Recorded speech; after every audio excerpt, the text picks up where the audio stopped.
previously on In Transition. And my cousin's like, really? She goes, all I did, I told my doctor, she asked me how I was doing on this hormone. The doctor, and she's like, I felt a little wonky. And the doctor asked me, what would you like to do? I don't know your body. You know your body. What would you like to do? What a concept. And I'm like, and I just foreign one. Like, what? And she's like, yeah. And the doctor literally told her, I'm not in your body just like you're not in mine. You're going to know how you feel. I can't tell you. I can only go based on numbers and blood work. But if your blood work is saying this, but you're feeling the opposite, I'm going to listen to you. Yep. And I was just like, you have one of the most progressive doctors I've ever heard of. Refreshing. Yeah. Super refreshing. Well, and I always tell women that are struggling and their doctor's like, oh, you're fine. Because I've been in that position so many times where doctors basically gaslit me and said, your blood work is fine. Nothing's going on. I'm like, but I don't feel fine. Mm-hmm. Find a new clinician who will advocate for you and actually figure out what's going on. Because that's how I got to where I am now, knowing I'm estrogen dominant and my progesterone is literally in the tank. She's like, you need to be on progesterone for sure to balance that out. And we also need to do all these things to clear out all the excess estrogen that your body is not clearing. I mean, so you need the right doctor to be an advocate for you. And if you can't, you have to. And unfortunately, so many people can't even move doctors because of what's in network, or if they're in a small town. There's a great line that I love that I don't know where I picked this one up, but it's just like, great. I want you to know in my chart that I asked for this test to be done and you refused to do it. Yeah. Because that smells like malpractice to any so it's like I said something like that to my OB when I was pregnant, because she didn't want to recommend me to pelvic floor therapy because I was having extreme girdle pain because I'm carrying 2 fucking humans. And I was like, great, please put it in my chart that you refuse to write this recommendation and refuse to do a referral out to physical therapy. How soon after that did you get the referral?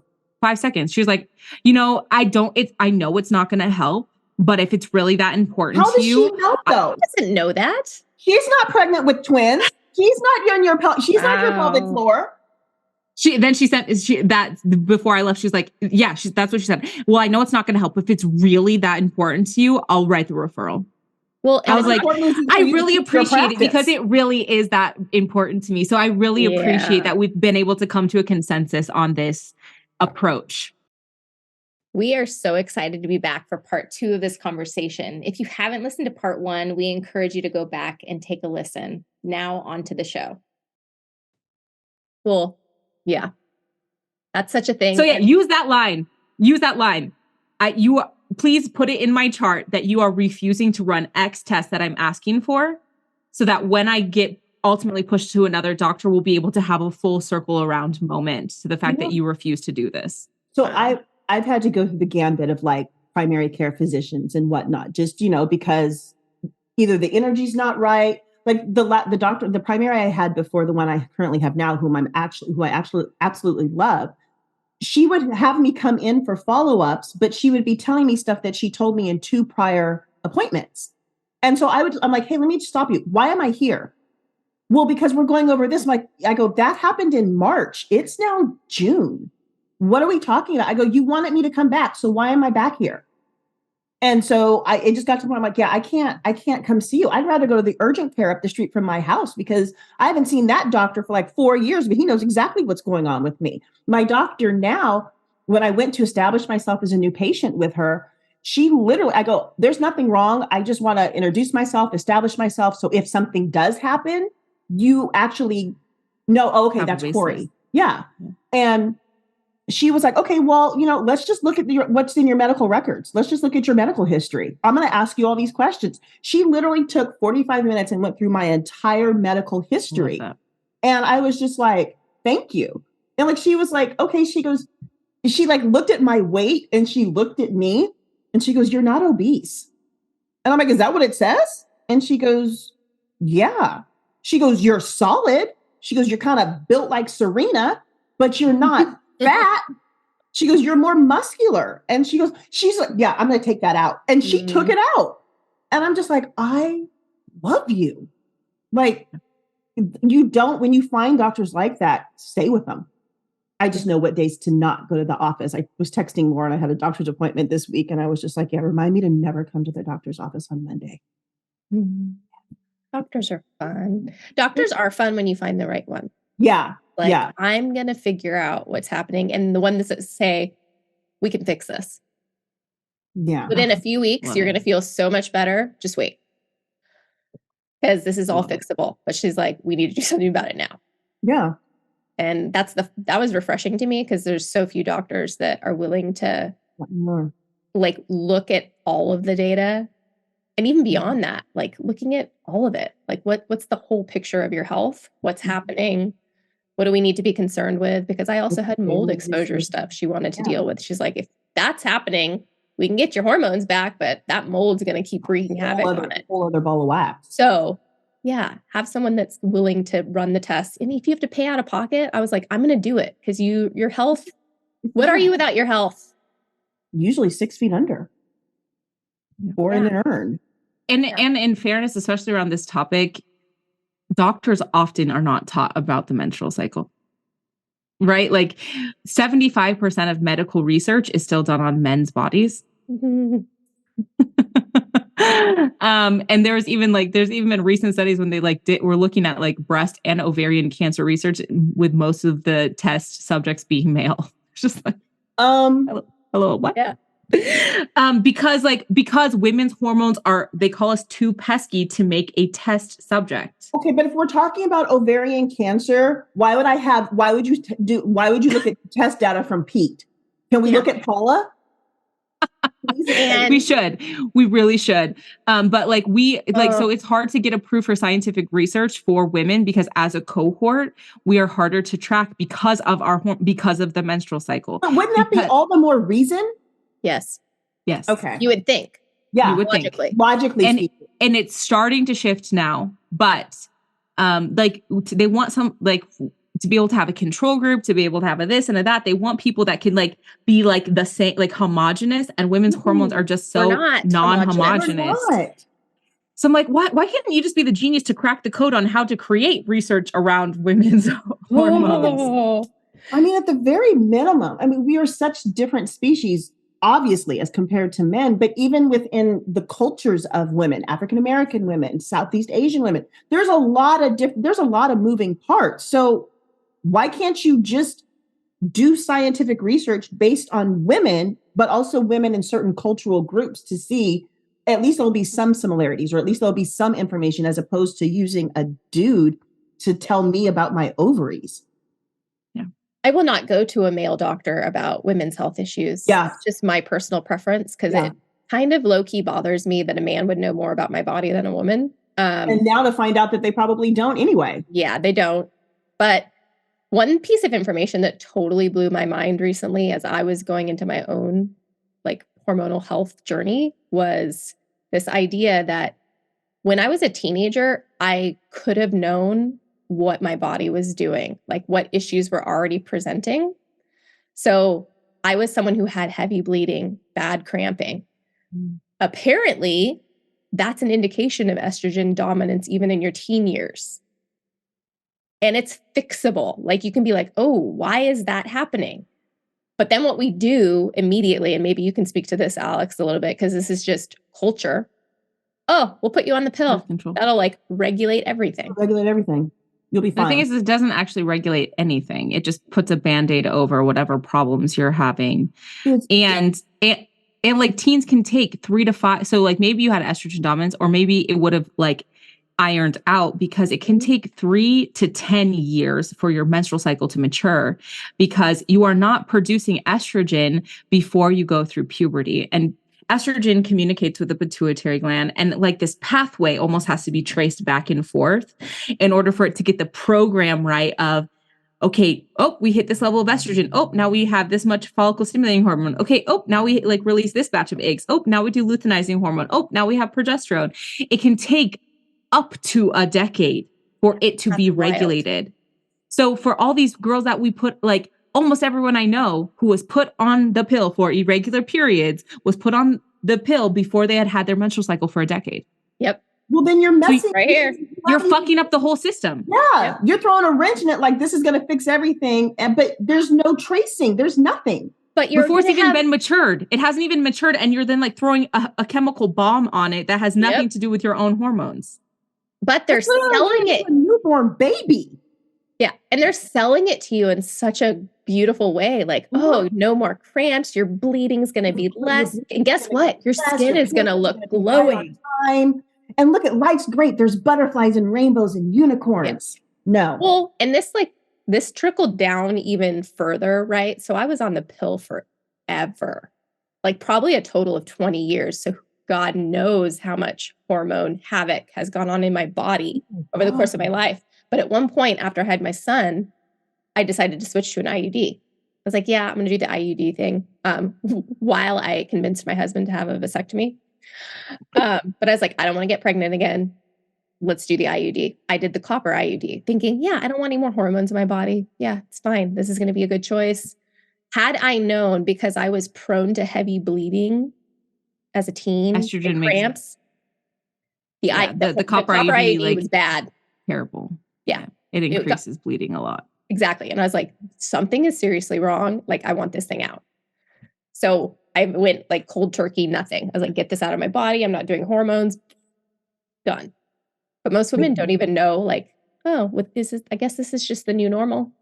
And once I've talked to so many women, and they're like, yeah, as soon as I got off of that, my anxiety went away. My stress went away. My depression wasn't as bad. As soon as I stopped taking all of these hormones, like this happened, and then this happened, and then this happened, and then this happened. I'm just like, about to say that. It's like whenever, so like I used the ring for a while. Didn't even realize that the ring can cause blood clots, and ended up having blood clots in my lungs. And that was found out for something totally unrelated that I had to go to the ER for.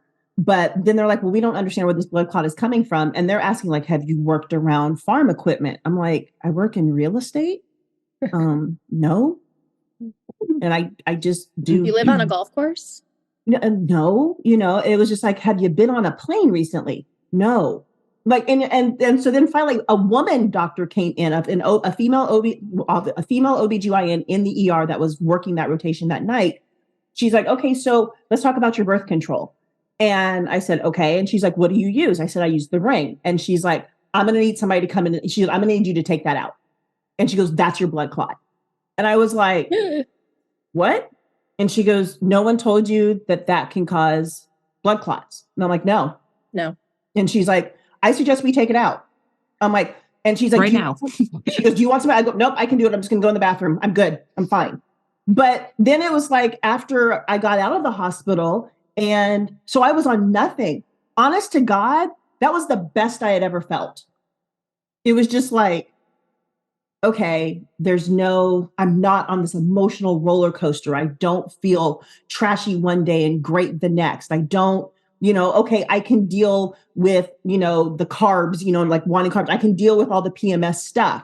And even when I took out my IUD the first time, I was like, okay, if this is the worst of the hot flashes, I can take that as opposed to how I feel most of the other time. I would rather just take it out. Now I'm honestly contemplating calling my doctor and saying, yeah, let's take this out.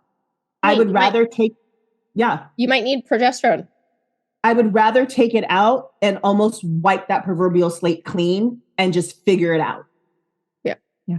So much craziness. We could do a whole episode on how crazy the medical system is when it comes to trying to deal with all of this stuff. Like there's been no long-term, like the hormonal birth control was not made to be a lifetime solution. Mm-hmm. When they first made it, it was made only for married women, and it was to help them prolong getting pregnant for 2 to 3 years. Like that was kind of the length of time they were anticipating. They were not anticipating people being on this for a decade. They were not anticipating for it to be a 20-year situation. This was not part of the plan. So they don't have good data to this day on, so we have a lot of anecdotal evidence from women and their own experiences matched with OB saying there's no way that's happening because it's not in the research. Well, you haven't fucking done the research. You haven't done the research, and you haven't done the research on the lungs. But like, I know hundreds of women personally who have said how much better their life got when they stopped taking every single different birth control you can think of. Mm-hmm. Yep. And I think also we're seeing a rise in female cancers, it's all tied. Because we're just jacking up our hormones. There's more breast cancer, there's more ovarian cancer, cervical cancer. Why do you think? Yeah, it's not good. It's not good. And that's why I say, if we're unaware and we just let the cycle keep repeating, it's kind of a pun. We let the cycle repeat where we don't actually advocate for our body and our health. Like I was sitting in an estrogen bath. I'm like, that is a prime breeding ground for some sort of female cancer, whether breast cancer, cervical, or ovarian cancer. Yeah. Not to scare everyone that's listening, but that's how serious it can become if you don't deal with it and you don't find a clinician that is willing to find out what's happening. That's your literal teammate and not trying to be your captain that has no idea what not gaslighting you. Just not gaslighting you. But yeah. No. So this has been like a masterclass on women's hormones, and we could go deeper. But I want to shift gears for this last little part and talk about the agenda and the book that you just put out, helping women really understand and take control of their hormones. So talk to us about what the agenda's mission is. Yeah, so the big moonshoot of the agenda period is that every woman administrator on the planet will have deserves access to the education, supplies, and empowerment around every single phase of their cycle so that they can live in their cyclical body with dignity. I really grew up feeling like once it finally hit me over the head is like, my body was a piece of IKEA furniture and I had been given the instructions in Mandarin. Like there was no hope for me. I was like taping things on the side. I didn't understand how to put it together. And then we like are constantly told like, what's wrong with you? Why don't you have it put together? Like what's going on? Yeah. Well, like you gave me the directions in a language I couldn't read. No one ever broke this down for me. And I have seen firsthand with hundreds of women, their lives get better when they understand their menstrual cycle because our hormones impact our mood, they impact our physiology. So it impacts every area of your life. It impacts your work, it impacts your relationships, it impacts your parenting, it impacts your health, it impacts your workouts. Our menstrual cycle is the key to understanding ourselves. And so everyone needs to understand this. So the Agenda Period app actually takes people through the 4 phases, gives you a deep dive around the education. We're constantly putting out new articles every single week talking about different areas of products or how to work with your cycle or a deep dive around the luteal phase, whatever the case may be. We're constantly putting out new education. And then the really great thing about our app is it connects to your Google Calendar. And so the big goal is making the invisible visible. So we take your menstrual cycle information and put it on your calendar. So even if you're not logged into the app, what's the first thing most women do before they go to bed or when they wake up? They check what's on the gamut for the day, right? And often we're just off to the races. We don't even recognize what it is. But when you just have this little tiny reminder, here's what's going on today. Here's your hormone check-in. And we have a couple of tips. So like you're in the luteal phase, you may feel lower energy. You may feel like this. You may feel like this. Cool. It's just a little kiss on the forehead, a little note to you. So like you can check in with this information even when you're not in the app. So you're understanding what's at play because we consistently get to today was terrible. I don't know why. What was going on? Let's look at the calendar. Let's see. Look at your calendar. So instead of feeling like that, we help people so that can improve their decision making. They can understand what they want to take on, what they don't want to take on. And you don't have to tell anybody. That's up to you. You don't have to be like, no, Lauren, I can't do that. I'm on my period that day, so I'm not going to show up to that meeting. You can just say, that time doesn't work for me. Let's pick this time instead. Your mother-in-law tries to come for a weekend. You can plan, when are you going to allow her to come over? When is going to be the best for the family dynamic? Your kid wants to have a sleepover, right? Like, do you have the capacity to deal with 3 screaming 10-year-olds right now? Maybe you don't. So maybe you plan it with what is going to be at your best capacity because women are constantly pushed to do everything for everyone. And then we feel guilty when it doesn't go well because that's our role is to hold all the shit together. One job. That's your one job. Hold it all together for everyone. Well, if you're not taking into account your own mood and your own physiology, things don't always go well. And then we feel guilty on top of feeling bad. Mm-hmm. So we just sucks. Just totally sucks. We spend so much of our time feeling guilty about just like being who we are. So our goal is to help unlock the cyclical knowledge for people all over the world. And the reason that I wrote the book Menstruation is because as I was going through, I've raised some venture capital funding. I've had to interface with a lot of decision makers who do not have periods. And at the end of last year, I was just pissed off because I had had one too many stupid ass comments from a man about how this was either too niche of a product or I seem kind of like a man hater, so they probably couldn't help me out. So, like it seemed like I'm just too mad at men for pointing out the truth. Somebody mansplained. Said that to you? They didn't say man hater, but they were like, it seems like you don't like men very much. So even though I have X expertise, I don't think I really would have a lot to offer from you because I don't think you would listen to me. Ooh, mansplain. Whoa. Yeah, because I had the audacity to point out that one of our differentiators as a team is most of the people on the Agenda Period team have had a period before. And of the top 5 period apps on the market, there's only one woman on any of those founding teams. Of like the top grossing period apps, there's only one woman on any of those 5 founding teams. What? Wild. The Flow app was made by 2 men. The Clue app, there were that hilarious. Yep, two dudes made that one. The Flow app or the Clue app from Europe, there's one woman of the 3 founders. So that's the only founding team that has a woman on it. And there are 100 period apps. So I'm talking of the top grossing. Yep. Glow and Eve by Glow, the man that made Acuity made those apps. Oh. Because he looked at scheduling, right? He was looking at the scheduling content. Yeah, we can figure that out. From Acuity. I can make an algorithm for that. Yeah. And then the period tracker, period calendar, which always comes on like the list of the free apps. It has supposedly 100 million downloads. Cannot find a single thing about their founding team, which means dudes made it because we are in the whitewashing, like the woman washing era, right? Of it's like, if there's a woman in business, you put her face on everything. So I'm like, no women are on your founding team because she would be all over our About Us page. And their About Us page does not have a single profile about a human being. What?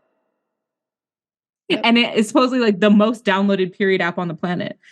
Period calendar, period tracker. I'm like, that just sounds sketchy as hell. Like, who made this app? Okay, I want to look at it now. Hang on. Yeah, I'm gonna download it. I mean, I just downloaded the agenda, so I'm definitely going to do that. But so I told him like, hey, this is a great differentiator for our team. We've got lots of women involved in the project, and that was enough for him to come away with the impression that I hated men. So I was so on a project. Because I had the audacity to talk about math. I had the audacity to say that of the most popular apps, there was only one woman on any of those founding teams. And it directly correlated to a lack of their product is reflective of people who do not understand the problem. That's what I said, which should be like a very clear. That's common sense. Yeah. And she's very offensive. Men, although she's very married offensive. She's married to a man and hates men. But you're married to a man and you have twins by this man. I am the definition of sexuality is not a choice, right? Like, look, I'm married to a man. We don't choose this. This is yes. So I was so pissed off. And one of the guys on that panel also said, like, oh, you're so articulate. That was the first time I'd ever been called articulate by 2 grown men. And I was very offended by that because I'm like, what did you expect from me as the founder of this company? But to be articulate about what we do. But it was like, felt like such a microaggression. I was like, thank you. Like, I want to jump across the table right now. He's like, why don't that would you... really mean she's a man hater. That would really, really mean she's a man hater if she's going to across the table. Although I low-key wish What'd you say? What'd you say? Oh, my poodle. I'm sorry, what? Okay. That's what I thought you said. I was giving you an out to like retract it, but let's do this. Wow. He said, why don't you make a blog for men so like men could figure out how to be allies? Because then they could really be more supportive. You just have such a great way of talking about this. I really think you could be an industry leader for men. Oh, fuck you. For men. And I said, you don't think I'm fucking busy enough? You don't think I gotta would teach you ever say that to a male founder? You should stop your project to do this other project for me. It would be so great. It would be amazing if you could just contribute in that space. You would be an ally. You could create allies. Fuck you. And then I was on day 24 and I was talking to my devs and I was like, you know what? Fuck it. I will just write a book. Guess what? I'm just going to write a book. So then they can leave me alone and they can stop talking to me about this and they can pick rocks. And any man who ever says anything to me about this again, I'm going to send them a copy of the book and they can fuck directly off because I was so mad. I was so mad. And so I sat down and I wrote it. I like wrote out the outline and I wrote the book in 45 days because I was fueled with so much anger. That was a pretty long day 24. Perpetual day 24. She's like, I'm channeling all the day 24 energy right now. This is every day 24 I've ever had right here, right now. 45 like days. a laser beam. And so the book is like, it shows biology 101. Then there's a section called It's Just a Phase. So we walk people through the 4 phases of the cycle. And I gave them a checklist on how they can be supportive around the 4 phases of the cycle. Did you send it to the guy that told you should write a blog? I haven't yet, but I should. I made you a resource because you asked. Since you asked, I went above a blog. I wrote a book. I wrote a book for signed you. a copy. And I'm still doing all that badass other shit that actually is my job. I did this while taking care of my twin daughters. Thanks. Yeah. Yeah, I was so mad. I autographed it for you. But I got less mad because, so part of it, I was like, men are not going to listen to me. They've made that abundantly clear. So I decided I was going to interview other men in the book. And so I interviewed 5 men and like how they were good allies in the period space in their own way, shape, or form. So the first interview was with my grandpa because he's on the board of the library in his town and he helped them get free period products to the library after talking to me about like the agenda period. And he brought it up and they were like, yeah, that's a great idea. We should really do that. But no woman had ever brought it up because they wouldn't feel comfortable bringing it up. Oh my God. So I just talked to men who were great. And then I just kept interviewing more men. So now I've interviewed 15 men for our podcast called the Menstruation Podcast. And I've got a goal to interview 100 men because when men talk about this topic, it gives women permission. It gives other men permission to stop being douchebags about this. It just really opens up because we can't do it alone. Men occupy too many positions of power on the planet for us to solve the problem around menstrual inequity by ourselves. And so I went from being really, really mad to like finding all of these great men who are willing to like use their platform to help amplify this message, to come onto the podcast, to talk about it. I've had doctors, I've had men working in tech. I had an athlete that came on. And so the goal going forward is like to continue this work, to keep promoting the book, but also just to talk to men. Like I want to talk to a politician. I want to talk to like someone from the NFL. I want to talk to someone from the MLB. I want to get men from all different sectors of public life talking about this so that we can move on and stop talking about it. Because if we all just like move to period neutrality, women could get the support that they needed and we could just move on to other things because damn, there's a lot of problems we need to solve. Yeah. So for everyone listening, most of our listeners are likely women, but a lot of them probably have partners. Listen to the Menstruation Podcast. Even listen for them first if you need to and be like, you need to listen to this. Yeah. Get the book, read the book. If you feel like you don't have an ally in menstruation, which you should in a partnership, like they should understand what's going on in our bodies and like that we're not crazy. Cause I feel like that's always our defense, right? I'm not crazy. Period. She's fine. She's PMS. Yeah, or she's PMSing. Yeah, and it's said in such a cavalier way. It's just like, wait a minute, I am. This is what's going on with me. Well, or what if she's just genuinely angry because you're being rude? Like maybe she has nothing to do with her period. Asshole. It has, no, and like you're just on the period. Well, no, actually, you're just being a dick. Being a dick. Know? That's what's wrong with me right now. Yeah, own your shit. Yeah.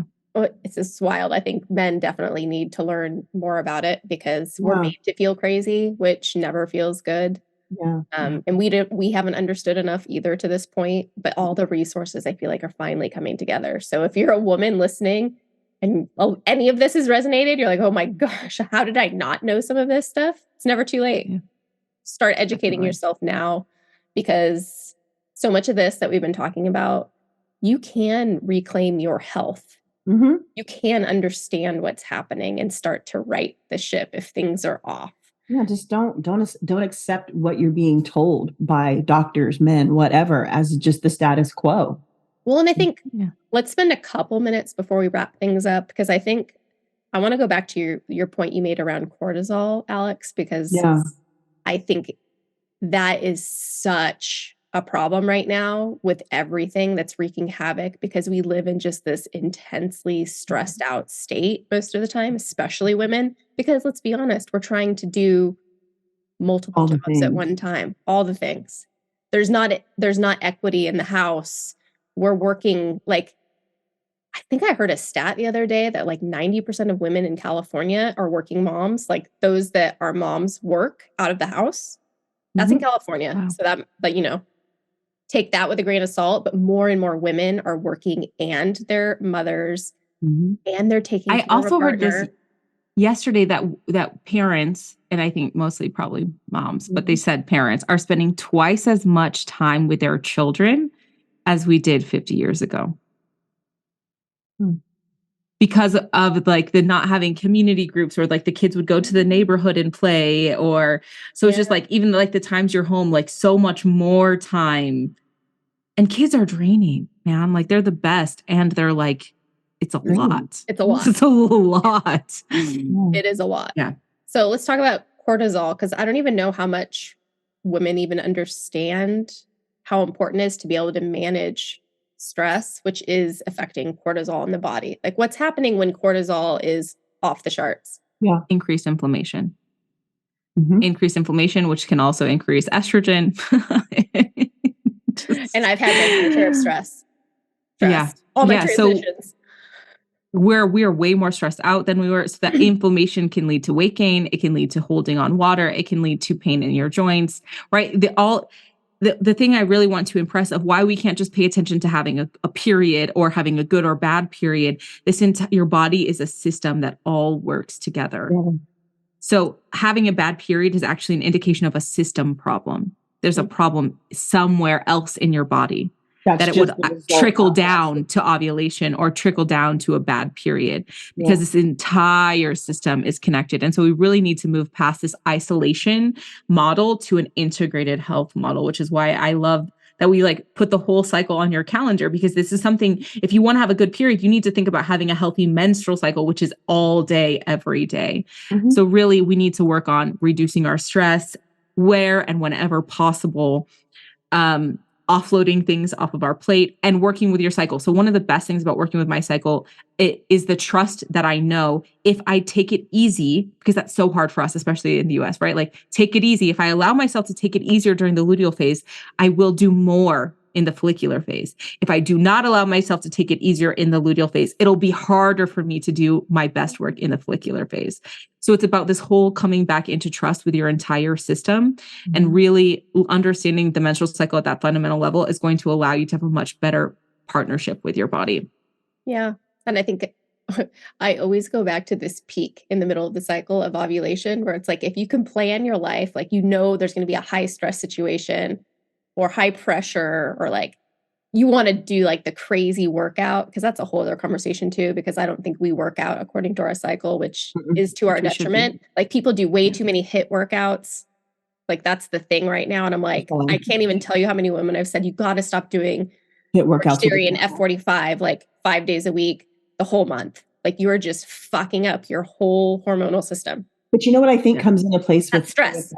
What comes into play with that? We are so social media and imagery and optics. So if I just do all these HIIT workouts, if I go to F45, if I go to Orange Theory, if I do this every single day and can say I did an hour and 45-minute workout, I'm going to look like that.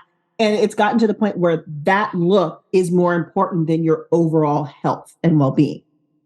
And it's just sad. Well, and guess what? When you do finally flip the switch and start working out for your cycle, eating for your cycle, that's a whole other conversation too, that your body will start to release the weight you're trying to lose doing all of the crazy doing all the organic, natural things that you should be doing, and as opposed to the weight gainers or the weight gaining powder or all the stuff that people try to sell you. There's probably a bunch of snake oil on the internet. It's just, if you actually start, the older I get, the more I start looking back at what did my ancestors do to be healthy? How did they manage their body? How did they manage their weight? How did they, gain weight, lose weight, whatever? What did they do? Because my ancestors probably didn't have any of this stuff, to worry about or to be exposed to. So let's just get it back to basics, basically. Yep. Get it back to basics. Well, I always like to ask before we wrap things up, Alyx, any words of wisdom, advice you want to give to those listening? And honestly, I would love to hear this from a few different slants. Like if you're a young person going through like maybe the beginnings of a cycle, or maybe you're a few years in, like what would you say to like the teens, even though we know girls are having periods at like 9 years old now? Yeah, that's what are you wild. saying to that group / the moms? What do you want them to know? I would say invest now in learning your cycle, because every woman I talk to, what's the first thing? Wow, I wish I would have known this so long ago. I wish I could have saved myself a lot of heartache and grief and trauma if I would have known this 10, 20 years ago. I had a period for almost 20 years before I really because I got my period when I was 10, right? So like I had it for a long time before I understood anything around cycle syncing and the phases. So please learn this information as early as you can. Let those seeds be planted. Yeah. If you're someone who's older listening to it, it's not too late. It's better late than never, right? It's better to get on this train and start to learn. The great thing about the menstrual cycle, it can only almost become like a spiritual practice, because guess what? You get to do it 12 times a year, 12 to 13 times a year. So if something doesn't go right in one cycle, take that as a note for the next cycle. Learn about it for the next. You just keep it. It's this almost weird, meditative process that goes through over and over and over and over again. So if it didn't go well, let yourself off the hook and do your best that you can the next time. Don't be another one. Another one coming. Yeah. Another one coming right around the corner. And so really learning how to work in that rhythm and that trust with yourself is the note to end on. So no matter where you're at, if you feel like you're too early or too late, just start paying attention and see what opens up for you once you do. Yeah. And then where can peeps find you? The agenda period everywhere. So I'm on Instagram, TikTok. We've got a Facebook group called The Cycle Reintroduction. I just released a course called Period School. So if you feel like you're missing some of that 101 information, that's on our website. Menstruation book, the Menstruation podcast. So we're all over on the internet. So come hang out and talk about periods with us.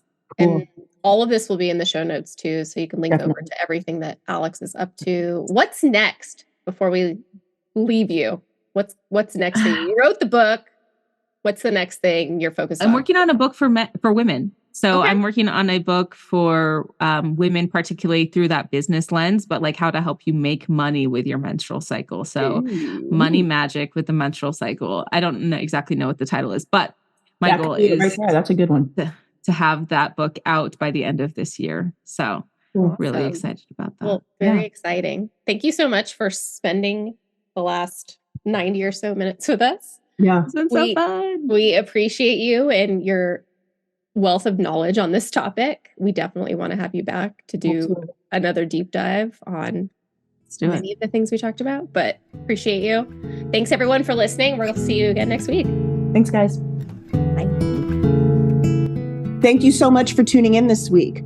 We appreciate our listeners more than you could ever know. If you liked any part of what you heard, please, please, please do us a favor and follow the podcast so you never miss an episode. And if you're willing to go a step further, we would love for you to leave us a review and send this episode to a friend that you feel would be served by it in any way. We are so excited to finally share more about Catalyst, the community that we are building in conjunction with this podcast. Our mission with Catalyst is to create an authentic, safe, and inclusive space for heart-centered, growth-minded, multi-passionate women to navigate their life's transitions by building meaningful relationships, learning from one another, and growing into the best version of themselves, and maybe even make the world a little bit better in the process. If you're interested in becoming a founding member of Catalyst, we would love to learn more about you and have you apply at wearecatalyst, all one word, .social. We only have a limited number of spots for this founding member round, so be sure to get your application in soon. Again, the website to apply is wearecatalyst.social. We look forward to the possibility of getting to know you on a deeper level and supporting you in navigating your life's transitions. We cannot wait to have you join us for the next episode. Until then, we encourage you to lean into your community and embrace the growth that inevitably happens when you're in transition. See you guys next week.